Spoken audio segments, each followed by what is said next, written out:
திரு G K. Nagaraj அவர்கள் இப்போ இதுல நிச்சயமாக அரசியல் இருக்கு அப்படின்ற ஒரு விஷயத்தை உறுதியாக திரு லெனின் சொல்றார். உங்களோட கருத்து என்ன?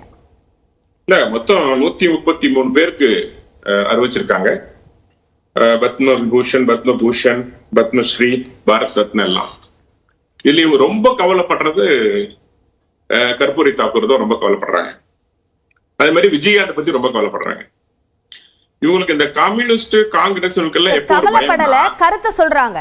இந்த விருதுக்கு தேர்ந்தெடுக்கப்பட்டதற்கு வேறு காரணங்கள் மகிழ்ச்சியோட கருத்து சொல்லல, கவலைப்பட்டு கருத்து சொல்றாங்க. ஏன்னா பாஜக சமூக நீதியை தொட்டாலும் சரி, ஆன்மீகத்தை தொட்டாலும் சரி, இப்ப ஆன்மீக அயோத்தி கையில் எடுத்தோம், கதர்னாங்க, சிறப்பா முடிச்சிருக்கோம். இப்போ ஒரு இது 133 பேருக்கு ஏதோ ஒரு நாள் எடுத்த முடிவு அல்ல. ஏதோ போறாங்க காங்கிரஸ் மாதிரி ஒரு 50 லட்சம் 60 லட்சத்தை வாங்கிட்டு தரக்கூடிய, தொடர்ந்து சொல்லுங்க, 50 லட்சம் 60 லட்சத்தை வாங்கிட்டு கொடுக்கக்கூடிய விருது அல்ல இது. தேடி பிடித்து, ஒவ்வொருவராக தேடி பிடித்து, திறமையை ஆராய்ந்து குழு அமைத்து எடுத்திருக்காங்க. அதனால இதை பொறுத்த வரைக்கும் மிக சரியான தேர்வு. இந்த 133 பேர்ல பாத்தீங்கன்னா தகுதியான நபர்களுக்கு, தகுதியான நபர், எல்லாராலும் பாராட்டப்படும். நீங்க சொன்ன மாதிரி மிக சரியான தேர்வு அப்படின்றதுல அவரும் கூட ஒத்து போறாரு. ஆனா நீங்க தேர்ந்தெடுத்திருக்க நேரம் என்பதுதான் அது குறித்த கேள்விதான் இது முன்னிறுத்தப்படுது. இது தேர்தல் நேரம் என்பதுதான் இதில் மிக முக்கியமாக முன்வைக்கப்படக்கூடிய கருத்து. நீங்க 133 பேருக்கும் தேர்தல் நேரத்துல எடுத்த முடிவா இருக்காது.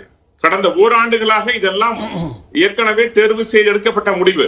நீங்க ஏன் தேர்தல் நேரத்தை கொண்டு வரீங்க? தேர்தல் அப்படின்ற கேள்வி வரதான செய்யும். இல்ல, இதுக்கு முன்னாடி அறிவிச்சிருந்தா 5 மாநில தேர்தல் சொல்லுவீங்க, 9 வருஷமா அப்படிதான் சொல்லிருப்பீங்க. தேர்தல் வந்துட்டு தான் இருக்கும், இடைத்தேர்தல் வரும், எல்லாம் வரும். ஆனா இது அரசு தன் கடமையை செய்கிறது. இதில் சிபாரிசோ அதே மாதிரி அரசியலோ இல்லை. செய்வதை சரியாக இங்க பாரத பிரதமர்கள் செய்து கொண்டிருக்கின்றார்கள். பயம், இன்னைக்கு அவங்க சொன்னாங்க எதிர்கட்சிகள் பயம். எங்களுக்கு எதிர்கட்சி இன்னைக்கு இல்ல. என்னாச்சு? இந்தி கூட்டணி காணாம போயிடுச்சு. நாங்க பயந்துக்கணும். நாங்க ஓட்டு அரசியல் பண்ணக்கூடிய கட்சி பாரதிய ஜனதா கட்சி அல்ல. இந்த விருது வாங்கிய விஜயகாந்த் அவர்களுடைய மனைவி பிரேமலதா விஜயகாந்துமே என்ன சொல்றாங்கன்னா, இது காலம் கடந்த விருது அப்படின்ற ஒரு கவலையை அவங்க வெளிப்படுத்துறாங்களே.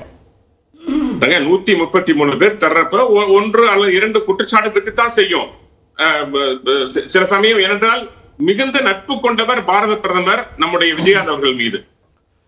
தனியா சொன்ன மாதிரி கற்றை எழுதுற அளவுக்கு நட்பு கொண்டவர். இந்த கேள்வி இந்த விமர்சனம் ஏன் வருதுன்னா, திரு விஜயகாந்த் அவர்களுக்கு கலை பிரிவுல அவர் ஆற்றிய பங்களிப்புக்காக இந்த விருதை வழங்குறாங்க. ஆனா அவர் அந்த கலை பிரிவுல தன்னோட பங்களிப்பு அப்படின்றத எப்போ ஆற்றினார்? அவர் அரசியலுக்கு வருவதற்கு முன்பாக. அப்போ இவ்வளவு காலம் விட்டு இப்போ அவருக்கான விருது அறிவிக்கப்படுறது, கலைக்கான விருது என்ற அறிவிக்கப்படுறதுல அரசியல் காரணம் இல்லைன்னு எப்படி சொல்ல முடியும்? எப்படி எல்லாருமே அதை ஏத்துக்குவாங்க? அதாவதுங்க, ஒரு மனிதன் யார் என்று எப்ப தெரியும்னா அவர் இறந்த பொழுதுதான் தெரியும். உண்மையிலேயே இன்னைக்கு இந்த அளவுக்கு திரண்டு வந்த கூட்டம், மக்கள் வைத்திருந்த மரியாதை எல்லாருக்குமே, பொதுவா யாராக இருந்தாலும் இப்படி ஒரு மாபெரும் மனிதரா அப்படிங்கிற மாதிரி ஒரு எண்ணத்தை உருவாக்கி விட்டது உண்மை. அதாவது அரசியலுக்கு அப்பாற்பட்டு சொல்றேன். ஆக அவருக்கு ஒரு மரியாதை செய்ய வேண்டும் என்ற எண்ணத்தில் கூட இது நடந்திருக்கலாம். அதை நீங்க அரசியலா பார்க்க வேண்டாம். இது மனப்பூர்வமாக விஜயகாந்த் அவர்களுக்கு பாரத பிரதமர் ஒரு நட்புணர்வோடு அவர் மீது வைத்திருக்கிற மரியாதைக்காக அவர் அந்த குழுவில் இணைத்திருக்கின்ற நிலவா தான் நீங்க பார்க்கணும். இது அரசியலா பார்க்க வேண்டிய அவசியம் இல்லை. ஏனென்றால் தேமுதிக எங்களோட கூட்டணியில் இருந்தாங்க, ஒரு காலத்தில் இருந்தாங்க. இன்றைக்கு அவங்க இருக்கலாம், இல்லாம போகலாம். இல்ல அப்படின்னாலும் திரு பிரேமலதா விஜயகாந்த் இப்படியான ஒரு கருத்தை சொல்லும் போது அதை ஒட்டி இந்த கேள்வி எழுப்ப வேண்டி இருக்கு. நான் தான் சொல்றேன், இந்த சமயத்துல அவருக்கு கொடுக்கிற மரியாதைங்கிற, அவருக்கு மக்கள் கொடுத்த மரியாதை விட ஒரு படி மேல அங்க பாரத பிரதமர் அவருக்கு மரியாதை செய்யணும்னு நினைக்கிறாரு. அதனுடைய பிரதிபலிப்பு தான் இந்த அவார்டு. நீங்க அப்படி வச்சுக்கலாம். சரி, ஓகே. அதற்கான விருது அப்படின்னு நம்ம இதை எடுத்துக்க வேண்டியதா இருக்கு அப்படின்ற ஒரு கருத்தை நீங்க சொல்றீங்க. திரு ராஜகம்பீரன் அப்பாஸ், இப்போ இந்த விருது அப்படின்றதுல ஒரு அங்கீகாரமா அரசியலா அப்படின்ற ஒரு கேள்வி வரக்கூடிய சமயத்துல இதுல நம்ம எப்படியாக ஏத்துக்கிறது? ஏன் இது அரசியல் சாயம் பூசுறது அப்படின்ற ஒரு முயற்சி நடந்துகிட்டே இருக்கு? கலைத்துறைக்காகத்தான் விஜயகாந்திற்கு விருது வழங்கியிருக்கிறார்கள் என்று ஒப்புக்கொண்டால், விஜயகாந்த் சினிமாவை விட்டு விலகி எத்தனை ஆண்டுகள் ஆகிவிட்டது? 2010 விருதகிரி என்ற ஒரு படத்தை கடைசியாக அவர் இயக்கி அவரை நடித்தார். அப்ப ஏறத்தாழ ஒரு 13 ஆண்டு காலம் அவர் மறைந்த இந்த கணக்கு வரைக்கும் பார்த்தா ஒரு 13 ஆண்டு காலம் வந்து அவர் முதல்ல சினிமா துறையிலேயே கிடையாது ஃபர்ஸ்ட். சரி, விஜயகாந்த் அவர்கள் முழுக்க முழுக்க வணிக படங்களில் நடித்திருக்கிறார். கலைப்படங்களிலே வந்து பணியாற்றியவர்களுக்கு தான் இந்த மாதிரியான உயரிய விருதுகள் அளிப்பது என்பது ஒரு ஏற்கனவே பின்பற்றப்பட்ட ஒரு நடைமுறை. இப்ப நீங்க பாத்தீங்கன்னா சில படங்கள் வந்து நேஷனல் அவார்டு பெறக்கூடிய பல படங்கள் வந்து வெகுஜன மக்களால் கொண்டாடப்பட்டிருக்காது.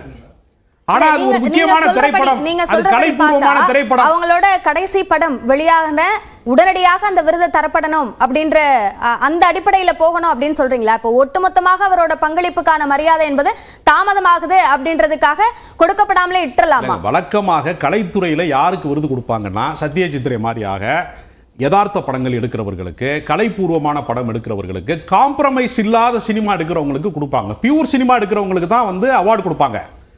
கமர்ஷியல் படம் எடுக்கிறவங்க திரு ரஜினிகாந்த் அவர்களுக்கு, திரு கமல்ஹாசன் அவர்களுக்கு எல்லாம் கமல்ஹாசனோ ரஜினிகாந்தோ வெறுமனே கமர்ஷியல் படங்கள் நடிச்சவங்க கிடையாது. கமல்ஹாசன் வந்து மிகச்சிறந்த படங்கள் நிறைய நடிச்சிருக்காரு.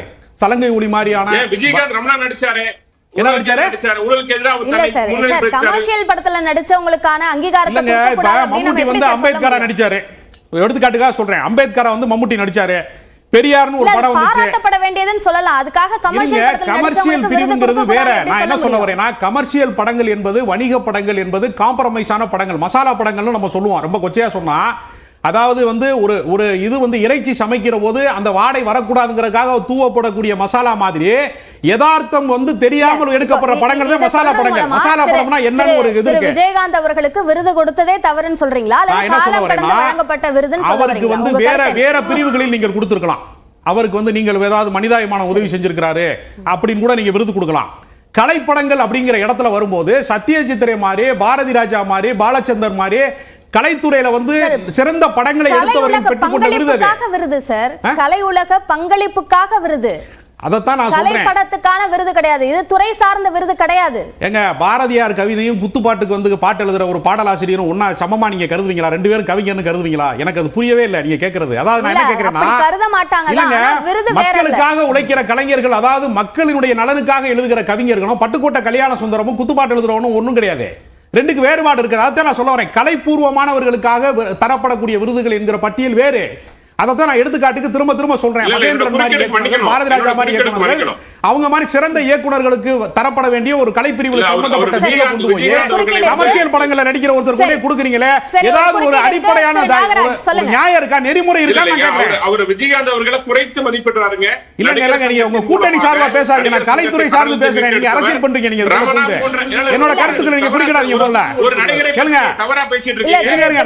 நான் விஜயகாந்த் தவறா சொல்லல. அவர் சொல்ல குறுக்கிட விரும்பினாரு, சுருக்கமா சொல்லிடுங்க திரு நாகராஜ்.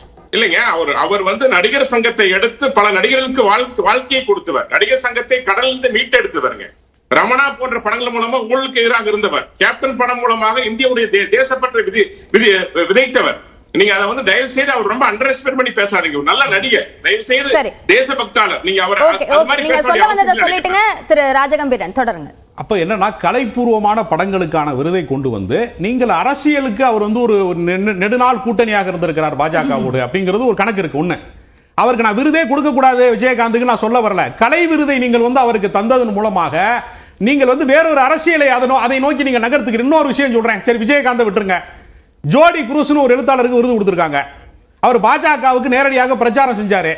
இப்ப நான் என்ன கேக்குறேன், இப்ப சமீபத்துல அரசியலுக்கு பங்களிப்பு கொடுத்தார் அப்படின்னு விருது கொடுத்தா அரசியலுக்காக விருது அப்படின்னு சொல்ல மாட்டாரா? இல்ல, நான் சொல்லிக்கிறேன். தமிழ்நாட்டினுடைய கரிசல் மண்ணினுடைய எழுத்துக்களை எழுதிய மிகப்பெரிய பிதாமகன் கி ராஜநாராயணனுக்கு இந்த விருது வழங்கப்பட்டிருக்கா? தமிழ்நாட்டின் தலை சிறந்த பிதாமகனாக இருக்கக்கூடிய மிகச்சிறந்த மனிதர்களாக இருக்கக்கூடிய மனிதநேயமிக்க சுதந்திர போராட்ட வீரராக இருந்து இன்றைக்கும் வந்து ஏறத்தாழ 100வது வயதை எட்டுவதற்கு தயாராக இருக்கக்கூடிய தோழர் நல்லக்கண்ணு போன்ற சுதந்திர போராட்ட தியாகிகளுக்கு நீங்க ஏதாவது பத்மஸ்ரீ விருது கொடுத்திருக்கீங்களா? யாருக்கு நீங்க கொடுக்குறீங்க? நீங்க அப்போ உங்களுடைய விருதினுடைய உள்நோக்கம் என்ன? வெங்கையா நாயுடு கொடுக்குறீங்களா? என்ன விஷயம்? உங்க கட்சிக்காரங்க கொடுக்குறீங்களா நீங்க?